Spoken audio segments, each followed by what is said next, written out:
Okay, so we're gonna talk about what fixed my shoulder.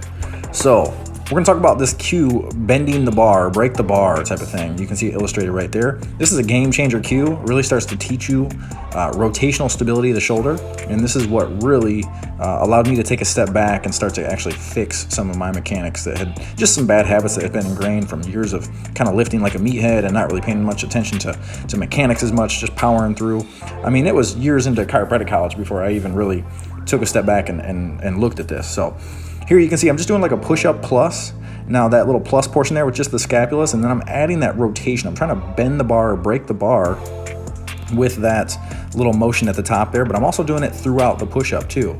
So when you do a push-up here, the cues are kind of this elbow pits forward and kind of torque into the ground. You can see the illustration there. So you want to kind of torque into the ground, creating some external rotation in the shoulder. And then you press from there. And then you can actually add that little press plus at the end. Sometimes people call this a push-up plus. Sometimes people call it like a serratus push-up or a scapular push-up. There's lots of different ways to do this, but these are the fundamental kind of archetypes or pressing positions that really are key to pain-free pressing long-term. And you can do some things like you'll see here with the push-up plus. I love these little, or not push-up plus, but what's that? Perfect push-up, I think they call those.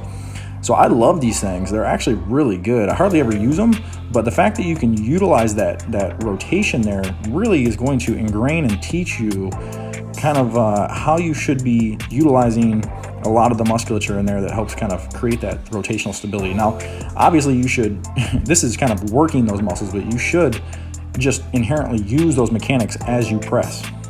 Now here's a cool little drill. I guess I picked it up from Kelly Starrett. He's got a YouTube video on it, and this is really an awesome way to cue that stability and learn kind of how to utilize external rotation to stabilize your shoulder in a number of different ways. So with a push-up position, you're in a kind of a closed pack position. Now you're going to go open, and you can see how I can utilize some rotation to just grab that band, just a little skinny, jump stretch band or pull-up assist band, and I'm just really working straight extension. Now I'm going to add a little bit of a punch out or a press. I'm starting internally rotated. I'm going to press out and then externally rotate.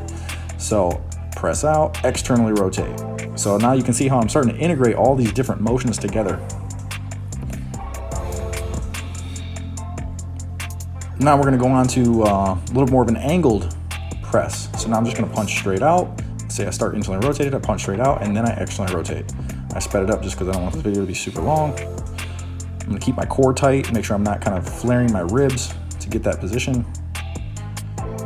And now we can go, kind of both positions at the same time. So I'm externally rotating as I achieve the movement. So now we're kind of integrating it together. Now we're going to go straight overhead. So we're going to start internally rotated, and then we're going to go straight up overhead, but we're going to externally rotate. So just doing these drills here are really going to help start to unimpinge a nasty impinged shoulder, starting to get all the stuff that gets all clogged up in the front of the shoulder kind of unwound by cueing some external rotation, some more scapular stability, getting that scapula to lock down and back on the rib cage, but doing it not necessarily just from a position of, kind of a static position, more of a dynamic, hey, when I use my shoulder, I need my shoulder to do this type of thing. And these movements are going to teach you how to do that. These are the things that fixed my shoulder. And I actually had a small labrum tear in there, and just doing these things really knocked a lot of it out for me. And I hardly ever have shoulder pain pressing anymore. And that never was operated on, nothing. So I would check them out. I would try them.